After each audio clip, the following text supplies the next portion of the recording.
Those cards out for us. $20 drawing. One more comedian left. You guys ready for your last comedian? Alright.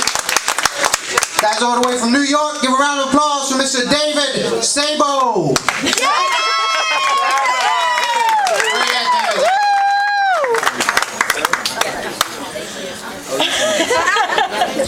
Thank you.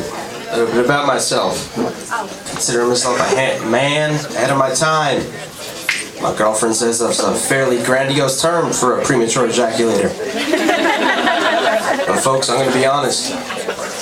I've seen far, and I have heard much, and I have smelled an average amount. And these are the things that I have learned. I have learned, like many of the other people that came up here tonight, that it's very hard to find more than 5 friends willing to spend $7 fucking to support your fucking dreams, but whatever. I've also learned that I have a worse memory than everybody else who came up here tonight, but I'm okay with that. I've learned that homeless people don't really appreciate being told knock-knock jokes.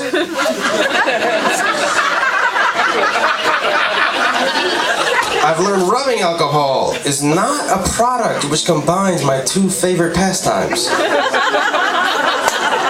I've learned that aliens exist. It's true.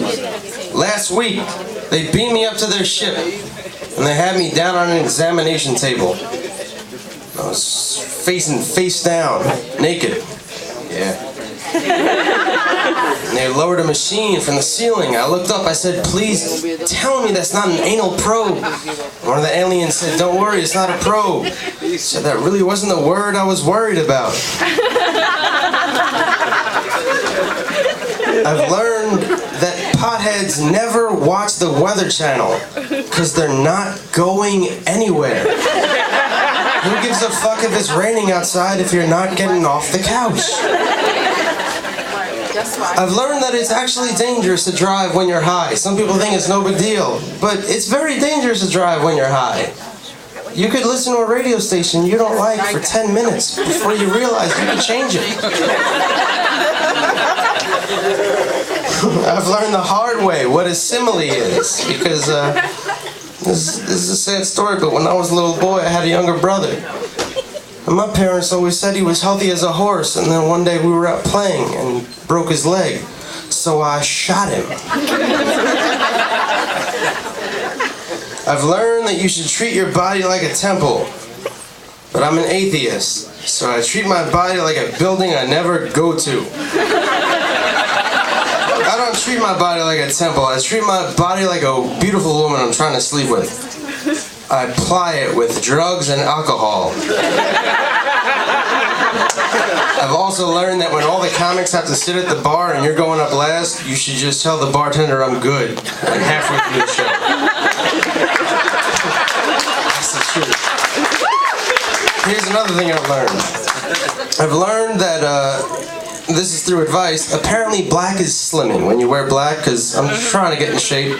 Not really trying, I want to be in shape, so I wear a lot of black. And black is slimming, it's true. From the front. From the side, I still have a gut.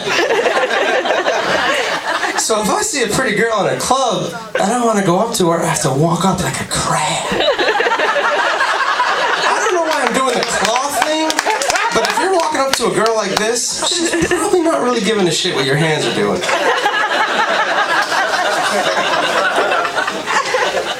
I know this whole black is slimming thing, because I know I'm not a big guy. It's not like I'm this big, fat, whatever, but, you know, it's not like I'm so fat, oh, I can't see my dick. That's not the problem. The problem is, I can't see my dick from here. Here, yeah, I have a penis. Here, who knows? I've also learned this country has a very short attention span. We do not pay attention to history. 2 months ago, this country made history, and we've already grown used to it. It was only 2 months ago. I mean, think about it. 150 years ago, we had slaves in this country. You know?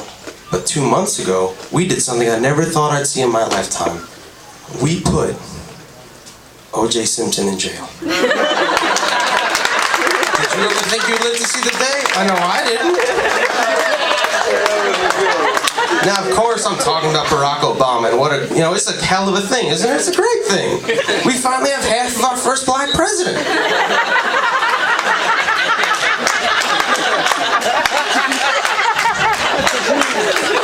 But the whole racial thing in this country has become very confused. I know I'm not the only one. I know a lot of you guys have either met, known someone, a white person who has said, yo, I'm black on the inside. Well, that's a safe fucking place to keep it. You can get a cab, you don't get followed around in stores, cops don't hassle you. What the fuck does that mean? I'm black on the inside. Yo, dog, I got high blood pressure. I'm sorry, but it's true. Black on the inside. That really means I'm gonna wear my hat like this and drop the N-bomb without expecting my ass to be kicked.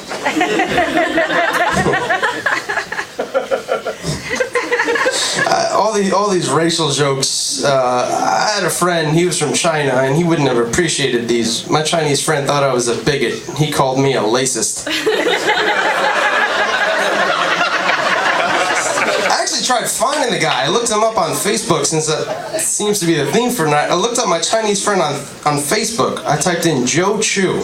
What a bad idea. I get about pictures of 8 million guys, and they all have the same fucking haircut. Something else I learned in life. I learned this at the worst birthday party ever. The Grand Wizard of the KKK is the worst magician ever. I don't even want to tell you what he did to that bunny he pulled out of his hood. Horrible. Okay, these next two jokes are fucked up, and I apologize ahead of time. What kind of flowers does a wife beater get to apologize? Black-eyed Susans.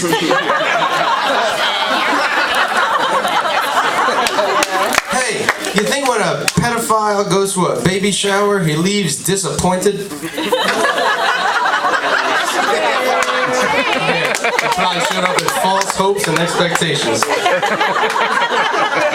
I know I might be going to hell for that joke, but fuck it, you can go to hell for anything. I mean, you live your life ethically and morally.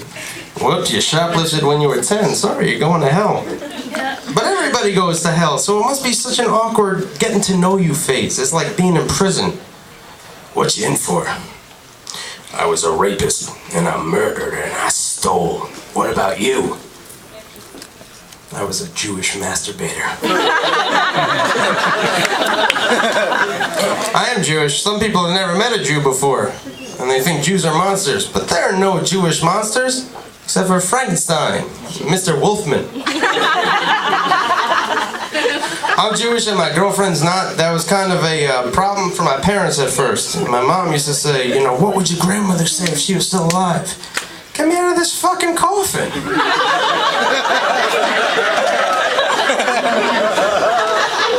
Me and my girlfriend been going out a long time, and I need to buy a wedding ring, but it's hard because I don't have any money. But buying a wedding ring is tough because what do they say? Ladies, this is mostly for you. What do they say you should spend on a wedding ring? 3 months salary. 3 months salary, that's what they say. You know who they are? Fucking women. Guys didn't get together and come up with that one. There might have been a couple of jewelers who crossed the picket line, but most of us were cool with 3 weeks. I found my girlfriend's vibrator the other day. I call it a vibrator. She calls it a massager because she threw out her vagina lifting some heavy boxes. I was going to buy her a vibrator for one Valentine's Day. I want to do something, nice and sexy for her. But it's tough because on the one hand, I want to do something that would give her pleasure. And then on the other hand, it's a lot like interviewing for your replacement. So I'm looking through this catalog from the sex shop and not fucking pulling my hair out. And I said, baby, you gotta pick something because I can't come up with nothing from this. Just pick something, I'll buy it. 10 minutes later, she says, oh, I found something I really like. I said, okay, which one is it? She said, the red one on page 42. So I flip through the pages. So I don't see no red one on page 42. She's like, it's right there, the one on the wall. Baby, that's a fire extinguisher. Ladies and gentlemen, let's hear it for David Szabo.